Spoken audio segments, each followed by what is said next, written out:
वादे तो बहुत हुए, मुलाकात ना हो सकी। हम भी इंतज़ार करते रहे, उनसे बात ना हो सकी। कुछ ऐसा ही नज़ारा देखा संसद के मासूम सत्र के आखिरी दिन। हंगामा, नारेबाजी और बड़े सवाल।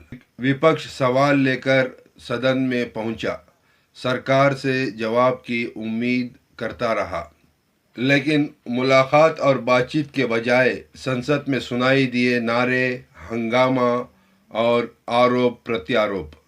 नमस्कार, मैं हूं एसएम अशरफ। देश समाचार में आपका स्वागत है।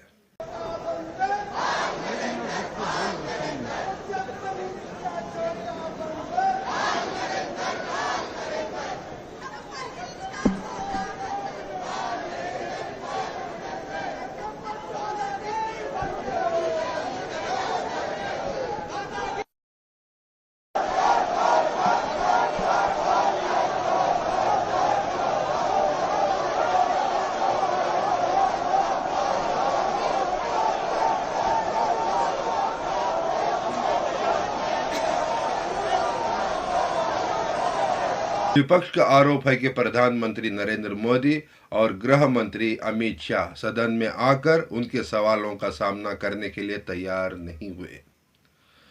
वहीं सरकार का कहना है कि इस पूरे सेशन में लेजिस्लेटिव वर्क हुआ और 12 बिल्स पास किए गए। संसद का मानसून सत्र खत्म हो गया, लेकिन आखिरी दिन भी पार्लियामेंट में वही तस्वीर दिखाई दी जो पूरे सेशन के दौरान देखने को मिलती रही। हंगामा, नारेबाजी और सत्ता पक्ष और विपक्ष के बीच जोरदार राजनीतिक विवाद। लोकसभा और राज्यसभा दोनों सदनों की कार्रवाई अनिश्चित काल के लिए स्थगित कर दी गई।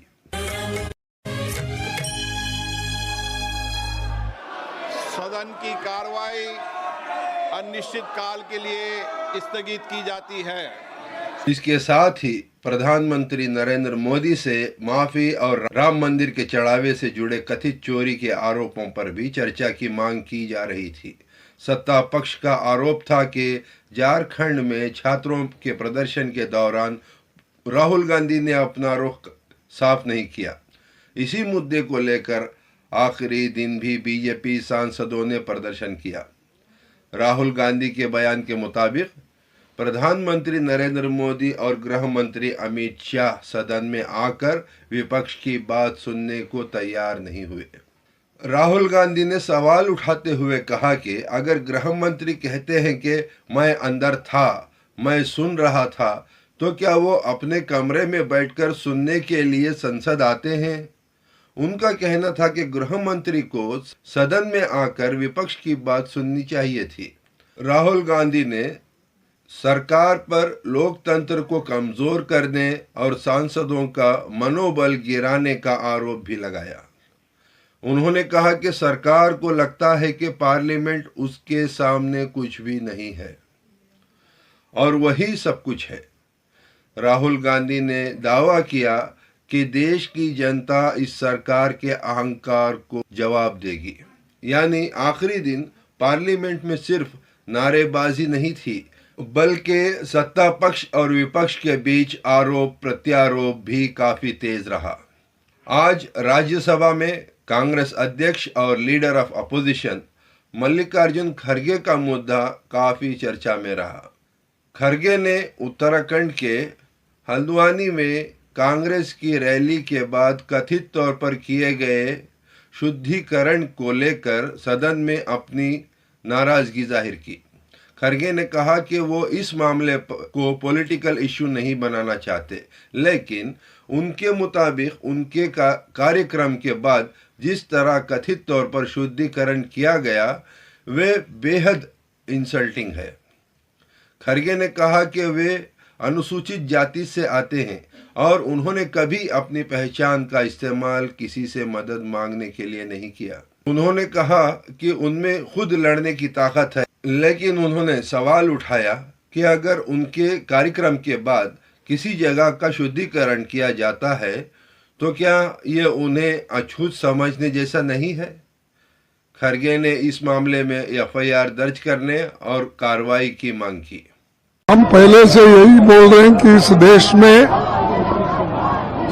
शेड्यूल कास्ट दलित लोगों को जगह नहीं है। धर्म के नाम पे सभी को डिवाइड कर रहे हैं और वहां पर हवन करने की क्या जरूरत थी। रामलीला मैदान है, पब्लिक मीटिंग होती है, हर पार्टी के लोग वहां करते हैं, लेकिन ये उनका जो उन्होंने किया एक तो हिंदू धर्म के खिलाफ किया, दूसरा देश को डिवाइड करने का और जाति जातियों में झगड़ा लगाने का काम वो लोग कर रहे हैं। इससे वो मालूम होता है और कैसा बीजेपी कहती है करती है एक निशाना है, उसको मैं कंडम करता हूँ। केंद्रीय मंत्री और राज्यसभा में सदन के नेता जेपी नड्डा ने साफ कहा कि बीजेपी इस तरह की किसी भी एक्टिविटी का समर्थन नहीं करती। नड्डा ने कहा कि ये घटना दुखित है और इसकी जांच कराई जाएगी। यानी खरगे के आरोपों पर बीजेपी ने सीधे तौर पर उस कथित घटना से दूरी बना ली और इन्वेस्टिगेशन का भरोसा दिया। इसी तरह मानसून सेशन का एंड भी पॉलिटिकल प्रोटेस्ट और नारेबाजी के बीच हुआ।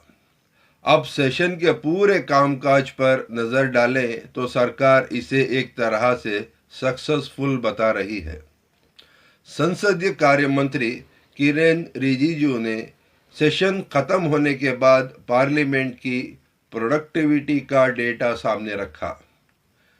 रिजिजू के मुताबिक इस सेशन में कुल 12 बिल पास किए गए, यानी संसद में कानून तो पास हुए लेकिन लॉ मेकर्स के बीच लंबी और डिटेल डिबेट बहुत कम देखने को मिली।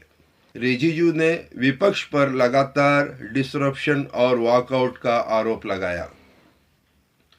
हालांकि उन्होंने ये भी कहा कि एनडीए के अलावा कुछ अपोजिशन एमपीज ने भी डिबेट और डिस्कशन में हिस्सा लिया। खास तौर पर बताया कि लोकसभा में एक बिल पर पूरी चर्चा हो पाई। ये बिल एग्जामिनेशन में पेपर लीक और अनफेयर मीन्स के इस्तेमाल से जुड़े मामले से संबंधित था। इसी सेशन में लोक परीक्षा अनुचित साधन निवारण अधिनियम भी पारित किया गया। अब विपक्ष का कहना है कि सरकार जरूरी मुद्दों पर चर्चा से बच रही है। एक तरफ सरकार कह रही है कि अब उसने अपना लेजिस्लेटिव एजेंडा पूरा किया और 12 बिल्स पास किए। दूसरी तरफ विपक्ष का कहना है कि बिल्स पास करना ही काफी नहीं है, पार्लियामेंट में प्रॉपर डिबेट और डिस्कशन भी जरूरी है। और शायद यही इस मानसून सेशन की सबसे बड़ी तस्वीर बनकर सामने आई है। कामकाज हुआ, बिल्स पास हुए, लेकिन पार्लियामेंट की प्रोडक्टिविटी काफ़ी कम रही। लोकसभा सिर्फ 19% और राज्यसभा में 39% प्रोडक्टिव रही। और सेशन का आखिरी दिन भी हंगामे और नारेबाजी के बीच खत्म हुआ।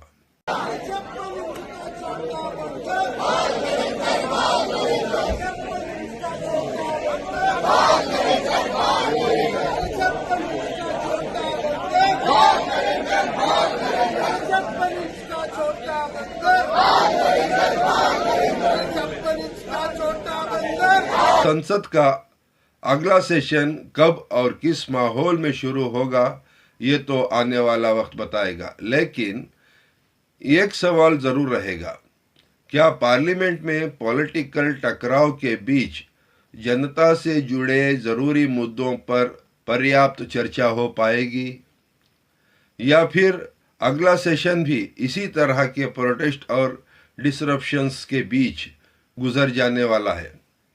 फिलहाल मानसून सेशन खत्म हो चुका है, लेकिन सत्ता पक्ष और विपक्ष की पॉलिटिकल फाइट अभी खत्म नहीं हुई। मैं हूं एस एम अशरफ, आप देखते रहिए देश समाचार। धन्यवाद।